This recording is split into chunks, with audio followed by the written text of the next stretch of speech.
Më 13 nëntor 2025, pamfleti publikoi vendimin e presidencës turke për t'i dhuruar Ministrisë së Mbrojtjes së Shqipërisë një nga avionet e kompanisë kombëtare Turkish Airlines, i cili është dhënë për përdorim kompanisë Air Albania SHA, ku kjo e fundit ka 49% ortakëri. Pas publikimit të skandalit dhe jahonës që i dhanë mediat turke, qeveria shqiptare i ka hequr vendimin e dhurimit nga faqja zyrtare e kryeministrisë dhe nga fletorja zyrtare, por vendimi i Erdoganit për të dhuruar avionin shtetëror turk kryeministrit Edi Rama, i maskuar si bashkëpunim me Ministrinë e Mbrojtjes, është konsideruar skandal nga mediat turke, të cilat kanë akuzuar për përfshirje në pazar dhe drejtuesit e kompanisë publike Turkish Airlines, e denoncuar si biznes ilegal i familjes Erdogan. Pas këtyre akuzave, drejtuesit e kompanisë Turkish Airlines reaguan publikisht. Lajmi i publikuar në media që pretendon se kompania jon ka vendosur t'i dhurojë Republikës së Shqipërisë një avion nga flota e saj, nuk pasqyron të vërtetën. Avioni në fjalë nuk ka qenë kurrë pronë e kompanisë sonë dhe është përdorur vetëm për nevoja operacionale,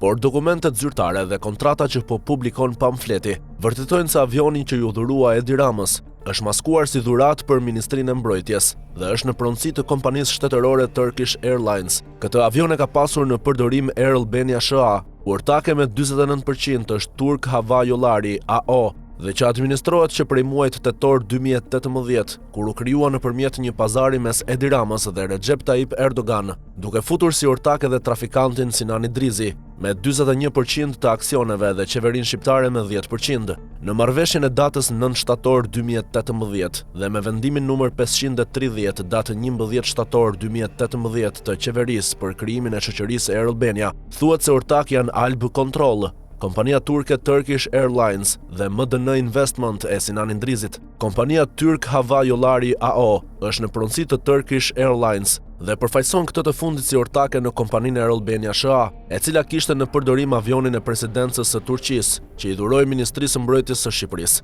Më 7 nëntor 2025, kryeministri Edi Rama firmosi vendimin për pranimin e një avioni dhurat nga presidenca e Turqisë me vlerë $11.9 milion, ndërsa kontrata e dhurimit u nënshkrua më 22 tetor nga ministri i Mbrojtjes Piro Vengu dhe sekretari i përgjithshëm i presidencës së Turqisë, Haki Susmaz. Nëse Turkish Airlines synon të fshetë të vërtetën përballë mediave dhe taksapaguesve turq, ky është problemi i tyre, por në vendimet e qeverisë shqiptare dhe në kontratën e dhurimit, kompania figuron palë, ortake në Air Albania dhe pronare e avionit të dhuruar.